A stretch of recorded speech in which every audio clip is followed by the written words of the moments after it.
जय हिंद दोस्तों। आप सभी का अपने चैनल K95 एग्जाम में स्वागत है। आज का प्रैक्टिस सेट होगा 5 जो बेहद ही इंपॉर्टेंट होगा एसएससी CHSL टायर 1 2023 के एग्जाम के पॉइंट ऑफ व्यू से। तो ये क्वेश्चन बेहद इंपॉर्टेंट है जो जीएस से संबंधित चल रही है सीरीज। ये 5 होगा जो एसएससी CHSL एग्जाम में 25 नंबर के जो जीएस बनेंगे उन्हीं से संबंधित सीरीज 5वीं होगी। तो आइए आज की सीरीज को स्टार्ट करते हैं। यह सीरीज सभी एग्जाम के पॉइंट ऑफ व्यू से मोस्ट इंपॉर्टेंट है, तो सभी छात्र इस चीज़ को देख सकते हैं एंड ज़्यादा से ज़्यादा इसे शेयर करें और वीडियो के लास्ट तक बने रहिएगा क्योंकि क्वेश्चन बेहद इंपॉर्टेंट है जीएस की। तो आइए स्टार्ट करते हैं पहले क्वेश्चन को जो सामान्य ज्ञान से संबंधित होगा। यह 26वां। तो ये हाथी गुम्फा का अभिलेख किस शासक के विषय में जानकारी का स्रोत है? ये सभी जानते हैं, क्वेश्चन बार बार एग्जाम में पूछा गया है। तो खारवेल है, अशोक है, हर्षवर्धन है, कनिष्क है। तो भैया हाथी गुम्फा अभिलेख किस शासक से संबंधित है? इस प्रकार से भी क्वेश्चन पूछे जाते हैं। तो 26वें का राइट आंसर ए, ये खारवेल से संबंधित है। तो आइए इससे संबंधित कुछ एडिशनल फैक्ट को भी चर्चा कर लेते हैं। देखिए उदयगिरी जो हाथी गुम्फा अभिलेख है, उदयगिरी पहाड़ी के हाथी गुम्फा से चेदी शासक खारवेल का एक बिना तिथि का अभिलेख प्राप्त हुआ था। इससे खारवेल के बचपन, शिक्षा, राज्याभिषेक तथा उनसे जुड़ी कुछ महत्वपूर्ण इससे संबंधित है। जो 13 वर्षों के शासनकाल की घटनाओं का क्रमबद्ध विवरण दिया जाता है किस अभिलेख से? खारवेल का इतिहास जानने का एकमात्र स्रोत भी है किससे? खारवेल हाथी गुम्फा अभिलेख से। तो आइए अगले क्वेश्चन की तरफ बढ़ते हैं। ये कुछ एडिशनल फैक्ट थे, सभी चीज़ों को जानते रहिए। जरूरी नहीं हम प्रैक्टिस सेट सॉल्व कर रहे हैं, प्रैक्टिस सेट सॉल्व के साथ साथ हम उन सभी जीएस को एक अच्छी पकड़ दे सकते हैं, एक अच्छा आयाम दे सकते हैं जो हम जीएस को एक अलग माध्यम से जब तैयारी करते हैं। तो प्रैक्टिस से तैयारी करते रहिए और इससे संबंधित रिवीजन भी कर लीजिए अपने जीएस को भी। आइए देखते हैं अगले क्वेश्चन की तरफ। पुष्यमित्र शुंग द्वारा 2 अश्वमेध यज्ञ किए जाने के बारे में जानकारी किस लेख में मिलती है? ये भी क्वेश्चन इंपॉर्टेंट है हिस्ट्री का। तो भैया सारनाथ लेख है, बेसनगर लेख है, अयोध्या लेख है, हाथी गुम्फा लेख है। तो 27वें का C is the right answer, Ayodhya लेख है। तो अयोध्या लेख है। तो आइए इस पर कुछ चर्चित फैक्ट को देख लेते हैं। देखिए पुष्यमित्र जो शुंग है, पुष्यमित्र शुंग अंतिम मौर्य शासक बृहदत्त को सेनापति था। कौन था? बृहदत्त का सेनापति था। कौन? पुष्यमित्र शुंग। इससे 184 ईसा पूर्व में जो बृहदत्त की हत्या कर शुंग वंश की स्थापना की गई। अयोध्या लेख से ज्ञात होता है कि इसने 2 अश्वमेध यज्ञ कराए थे। तो अश्वमेध यज्ञ से भी समझ जाइए, 2 यज्ञ कराए गए थे। तो आइए अगले क्वेश्चन की तरफ बढ़ जाते हैं। इसी प्रकार अगला क्वेश्चन है 28वां। निम्नलिखित घटनाओं को काल क्रमानुसार व्यवस्थित कीजिए और सही उत्तर का चयन करना है। हंटर आयोग, सेटलर आयोग, बोर्ड का घोषणा पत्र है, सार्जेंट योजना है। तो आइए देख लेते हैं 28वें का राइट आंसर इस प्रकार। तो 28वें का राइट आंसर हो जाएगा डी, तो CABD। तो आइए देख लेते हैं किस सन में कौन सा आयोग गठित किया गया था। ये हिस्ट्री का बेहद इंपॉर्टेंट क्वेश्चन है। बोर्ड घोषणा पत्र बोर्ड ऑफ कंट्रोल के प्रधान चार्ल्स वुड द्वारा 1854 ईस्वी में क्या किया गया था? आपका बुल्ड कौन है? वुड घोषणा पत्र किया गया था। ये वाला आपका वुड का घोषणा पत्र 1854 ईस्वी में किया गया था, जारी किया गया था। हंटर आयोग की स्थापना ब्रिटिश शासनकाल में वायसराय लॉर्ड रिपन 1880-84 में हंटर आयोग 1884 में आपका 1880 से या 84 के बीच में आपका हंटर कमीशन का आयोग गठन किया गया था भैया। और 1882 ईस्वी में की गई थी सेटलर आयोग का गठन। सेटलर आयोग का गठन 1882 ईस्वी में, इसको भी जानते रहिएगा। एंड 1917 में कलकत्ता विश्वविद्यालय की समस्याओं के अध्ययन के लिए डॉक्टर M.E. सैडलर के नेतृत्व में किया गया था सार्जेंट योजना, वर्ष 1944 में प्रस्तुत की गई थी। कौन? सार्जेंट योजना 1944 ईस्वी में। इस चीज़ को जानते रहिए, ठीक है दोस्तों। तो आइए अगले क्वेश्चन की तरफ बढ़ जाते हैं। तो अगला क्वेश्चन क्या कहता है उसे भी देख लेते हैं। अगला क्वेश्चन है ये आपके सामने, निम्नलिखित युग्मों में से कौन सही सुमेलित नहीं है? तो भैया कौन सुमेलित नहीं है? 4 ऑप्शन को देख लीजिए। इनमें राइट आंसर 29वें का राइट आंसर है डी, लखनऊ लियाकत अली। ये गलत है। बाकी संभलपुर सुधीरन शाही है, गंजाम राधाकृष्ण डांडसेना है, कश्मीर का गुलाब सिंह है। आइए क्वेश्चन की तरफ बढ़ते हैं। भारत के निम्नलिखित राज्यों में किसकी तटरेखा सबसे लंबी है? क्योंकि क्वेश्चन बार बार पूछा गया है, आप सभी को इसका राइट आंसर पता ही होगा। 30वें का राइट आंसर है डी, गुजरात की तटरेखा सबसे लंबी है, आप सभी जानते हैं दोस्तों। आइए अगले क्वेश्चन की तरफ बढ़ते हैं। अगला क्वेश्चन क्या है? अगला क्वेश्चन ये आपके सामने 31। निम्नलिखित नदियों में किसके मुहाने पर पक्षी के पंजे की आकृति वाला डेल्टा बनता है? ये भी क्वेश्चन पूछा जाता है। तो भैया वर्ड जाकर भी क्वेश्चन बनता है। तो भैया 31 का राइट आंसर है डी, मिसिसिपी नदी से पक्षी के पंजे की आकृति डेल्टा की आकृति बनती है। इंसिनरेटर्स का प्रयोग निम्नलिखित में किसके लिए किया जाता है भैया? 32 का राइट आंसर है ए, कूड़ा कचरा को जलाने के लिए इंसिनरेटर का प्रयोग किया जाता है। आइए अगले क्वेश्चन की तरफ बढ़ते हैं। ये आपका अगला प्रश्न है। अगला प्रश्न है निम्नलिखित में कौन प्राकृतिक गैस का मुख्य भाग है? 33 का कौन सा राइट आंसर है? 33 का D is the right answer, methane है 33 का। प्राकृतिक गैस एक रंगहीन गंधहीन पर्यावरण अनुकूल ऊर्जा स्रोत है। ये कई गैसों का मिश्रण होता है जिसमें मुख्य रूप से मीथेन गैस शामिल होती है। तो आइए अगले क्वेश्चन की तरफ बढ़ते हैं। 34 का अगला क्वेश्चन क्या है, आइए देख लेते हैं उससे भी। 34 है, ये आपके सामने 34 है। आइंस्टीन को निम्नलिखित में से किस पुरस्कार किस सिद्धांत के लिए नोबेल पुरस्कार दिया गया था दोस्तों? तो किस लिए दिया गया था, आइए उसे भी देख लेते हैं।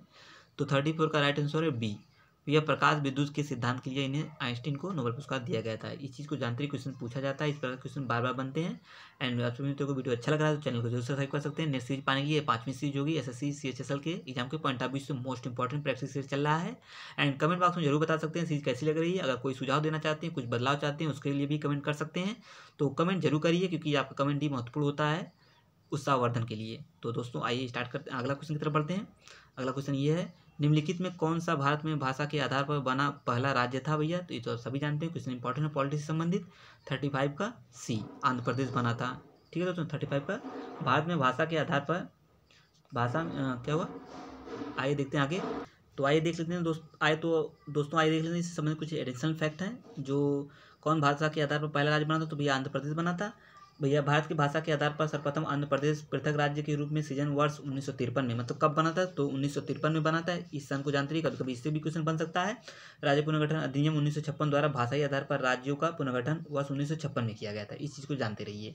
आइए अगले क्वेश्चन की तरफ बढ़ते हैं। अगला क्वेश्चन क्या है, एग्जाम के पॉइंट ऑफ व्यू से मोस्ट इंपॉर्टेंट होगा।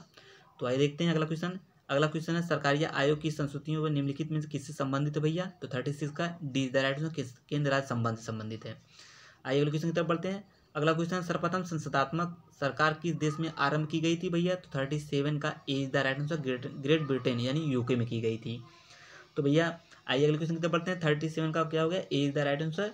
वर्तमान में संसदात्मक शासन का स्वरूप जो कि अधिकांश देशों में प्रचलित है, ये भी जानते रहिए। आइए अगले क्वेश्चन की तरफ बढ़ते हैं।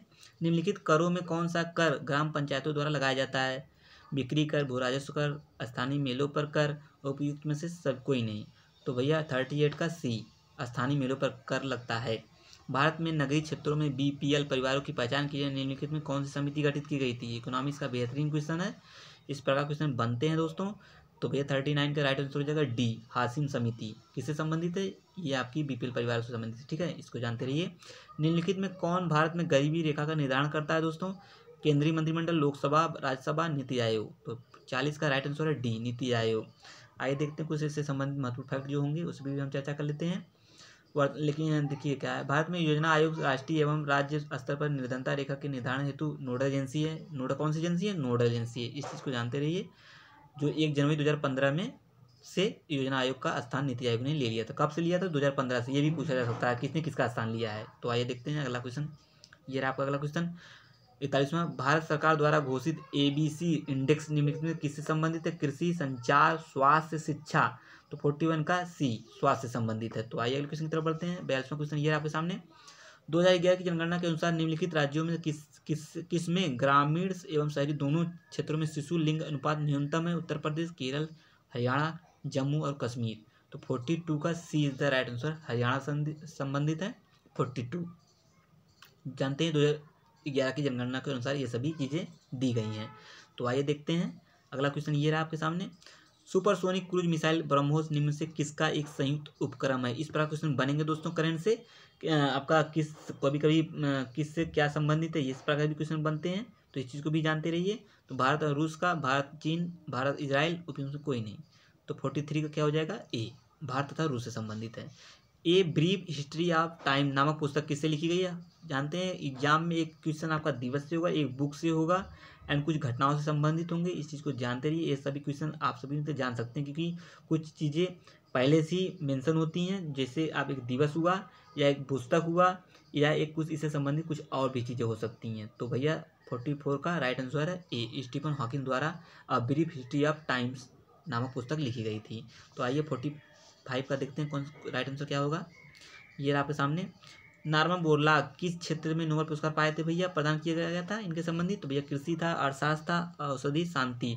45 का ए कृषि से, 45 का ए कृषि संबंधित। जो भैया अंतर्राष्ट्रीय स्तर पर हरित क्रांति के जन्मदाता के नामक या जन्मदाता जनक नॉर्मन ई बोरलॉग को वर्ष 1970 में, कब भैया 1970 में, 1970 में नोबेल शांति पुरस्कार से सम्मानित किया गया था। नॉर्मन ई बोरलॉग ने उन्नत कृषि द्वारा भूखमरी के विरुद्ध लड़ाई हेतु विश्व खाद्य पुरस्कार द वर्ल्ड फूड प्राइज शुरू किया गया था। इस चीज़ को जानते रहिए, कुछ एडिशनल फैक्ट हैं, इसको समझते रहिए। अमृत सरोवर निर्माण किस राज्य में? हरियाणा, राज्यसभा, उत्तर प्रदेश, केरल। तो 46 का राइट आंसर है सी, उत्तर प्रदेश में अमृत सरोवर निर्माण शीर्ष राज्य है। नवंबर 2022 में दूसरा FICCI sustainable agriculture summit and award 2022 आयोजित किया गया था। 47वें का करंट का राइट आंसर हो जाएगा बी, नई दिल्ली में किया गया था। आइए अगले क्वेश्चन की तरफ बढ़ते हैं। अगला क्वेश्चन क्या है? ये सभी क्वेश्चन बेहद इंपॉर्टेंट है, इस चीज़ को समझते रहिए। और चैनल को इस प्रकार के महत्वपूर्ण वीडियो एंड नई नई नोटिफिकेशन पाने के लिए चैनल को जरूर सब्सक्राइब कर लें K95 एग्जाम को। तो आइए अगले क्वेश्चन की तरफ बढ़ते हैं। अगला क्वेश्चन क्या है? प्रोजेक्ट चीता के तहत नामीबिया से लाए गए चीतों को रखा गया है किस पार्क में रखा गया, किस नेशनल पार्क में? ये क्वेश्चन बेहद इंपॉर्टेंट है, इससे क्वेश्चन बन सकते हैं आगामी एग्जाम में। Kuno National Park, Bandhavgarh Tiger Reserve, Panna Tiger Reserve, Satpura Tiger Reserve. तो 48 का राइट आंसर है ए, कूनो नेशनल पार्क। अब ये कूनो नेशनल पार्क कहाँ पड़ता है? तो मध्य प्रदेश में पड़ता है। तो उसमें ये भी जानते हैं, जरूरी नहीं है कि कूनो नेशनल पार्क दिया हो, मध्य प्रदेश भी ऑप्शन में दे सकता है। सितंबर 2022 में चतुर्थ cyber crime investigation and intelligence summit 2022 का आयोजन किया गया है। कहाँ किया गया है? तो भैया नई दिल्ली, भोपाल, चेन्नई, जयपुर। तो कहाँ किया गया? 49 का बी, भोपाल में किया गया दोस्तों, B is the right answer. And Nishchay portal 2.0 संबंधित है किससे? तो भैया ये संबंधित है सी, क्षय रोग से संबंधित है। ये लास्ट क्वेश्चन था जीएस का, जो SSC CHSL एग्जाम में पूछे जाते हैं।